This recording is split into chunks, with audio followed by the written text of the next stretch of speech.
Il y a eu Mohamed Merah, il y a eu Mehdi Nemmouche, il y a eu le massacre de l'Hypercacher, l'attaque contre des militaires devant un centre communautaire juif à Nice, et puis des agressions qui ont doublé l'an dernier. La France est-elle devenue un terreau de l'antisémitisme, un pays antisémite? C'est la question qui fâche de 7h15 sur Europe 1. Et pour y répondre, je reçois Michel Vievorka, sociologue et directeur d'études à l'École des hautes études en sciences sociales. Bonjour Michel Vievorka. Bonjour. Aujourd'hui, des mères de familles juives ont peur quand elles déposent leurs enfants à l'école. Des juifs n'osent plus porter leur kippa, ils ont peur de se faire agresser, ils n'osent plus aller faire leurs courses dans des supermarchés cachers, ils enlèvent la mezouza qui est devant leur porte de maison. Depuis quand la France n'a pas connu une situation pareille ? C'est inédit, et par conséquent, il ne faut pas trop faire de comparaison avec l'histoire. Le paradoxe, c'est que d'un côté, la France est moins antisémite qu'il y a 100 ou 150 ans. On n'est plus à l'époque de la guerre des deux France, quand vous étiez avec Dreyfus ou contre Dreyfus, et si vous étiez contre Dreyfus, vous apparteniez à peut-être la moitié de cette population qui était plus ou moins antisémite. Donc on est loin de tout ça, mais on a dans notre pays, là où existe l'antisémitisme, une dimension violente, meurtrière, qui est inédite. Il y a une vingtaine d'années, ou 30 ans même, il y a eu un attentat rue Copernic, il y a eu l'affaire de la rue des Rosiers.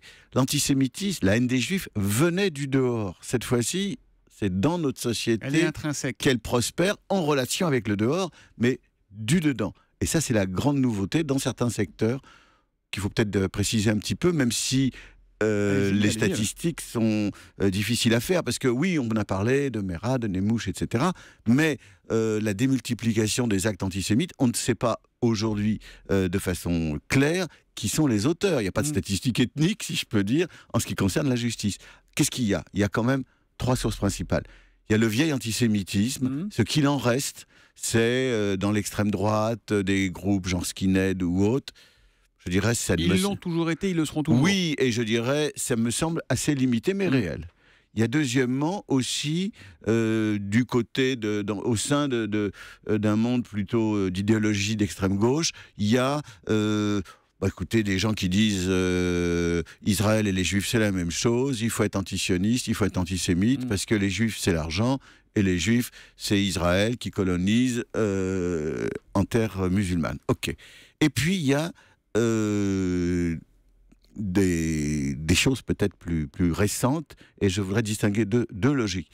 Il y a la logique liée à tout ce qu'on peut appeler le monde issu de l'immigration, et pas seulement, il faut élargir un tout petit peu ça, c'est-à-dire évidemment, soit par identification à la cause palestinienne, soit par islamisme radical, anti-occidental, antisémitisme qui est porté surtout dans des milieux issus, comme on dit parfois, de l'immigration, soit arabe, soit musulmane, soit les deux.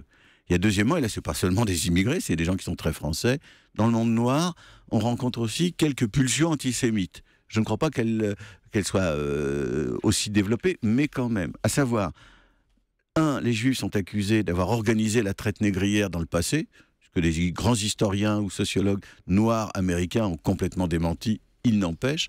Et 2, les Juifs sont accusés de vouloir avoir le monopole de la souffrance historique. Ça veut dire, Michel Vievorka, qu'on revient quand même à des clichés sur les Juifs. Il y a eu une étude qui a été publiée en avril 2014 par la Commission nationale consultative des droits de l'homme et qui dit que 60% des sondés adhèrent à l'idée que les Juifs ont un rapport particulier à l'argent, 33% des sondés, un tiers, adhèrent à l'idée que les Juifs ont trop de pouvoir en France. On est dans la fantasmagorie, là, pour le coup, qui nous ramène 70 ans en arrière, là. Alors, tout à fait, les préjugés fleurissent. On mélange d'ailleurs des choses récentes et des choses plus anciennes, des théories du complot qui sont quand même plus nouvelles, et des vieilles choses, comme les protocoles des sages de Sion qui avaient été inventés par le pouvoir tsariste à la fin du 19e siècle. Bon, tout ça existe, bien entendu, mais il y a quelque chose de nouveau, je crois, qui est le fait que ça pousse à aller jusqu'au passage à l'acte.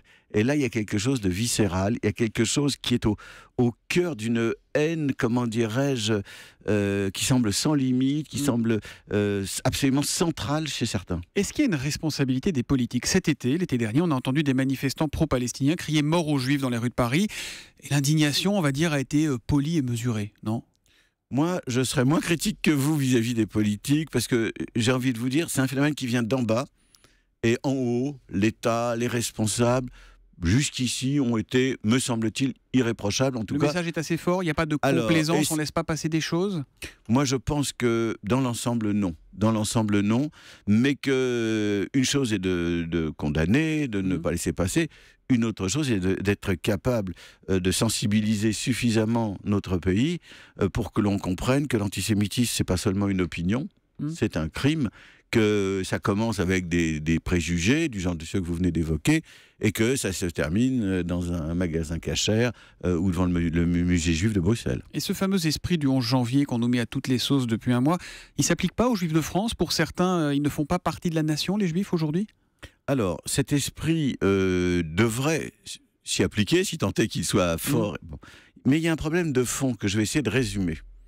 C'est que le monde juif en France est aujourd'hui à la fois très républicain, très soucieux de voir fonctionner les valeurs républicaines, et en même temps embarrassé parce que le modèle républicain français prévoit que les Juifs sont peu ou non visibles dans l'espace public.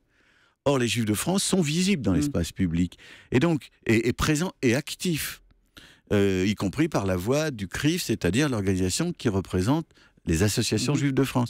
Et donc, c'est très paradoxal, parce que être très républicain impliquerait d'être peu visible, et en même temps, les Juifs de France sont visibles. Et donc, il y a un paradoxe qu'on retrouve d'ailleurs également pour les musulmans.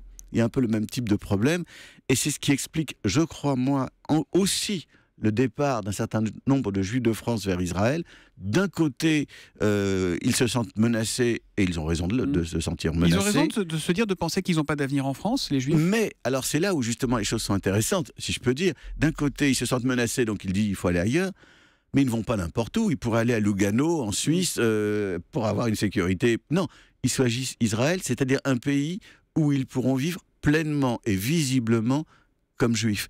Autrement dit, le départ, il faut y voir la dimension d'inquiétude, mais aussi le sentiment que le modèle français ne correspond pas aux attentes de ces juifs. La question qui fâche était, est-ce que la France est devenue un pays antisémite? On est sur cette voie-là ou pas? Écoutez, il faut éviter ce genre de généralisation. Il y a des antisémites, il y a de l'antisémitisme en France, il faut le combattre, il faut le dénoncer, bien sûr, mais dire que la France est un pays antisémite, ça n'a pas grand sens. Merci Michel Vivorca d'être venu en direct sur Europe 1 ce matin. Merci, bonne journée à vous.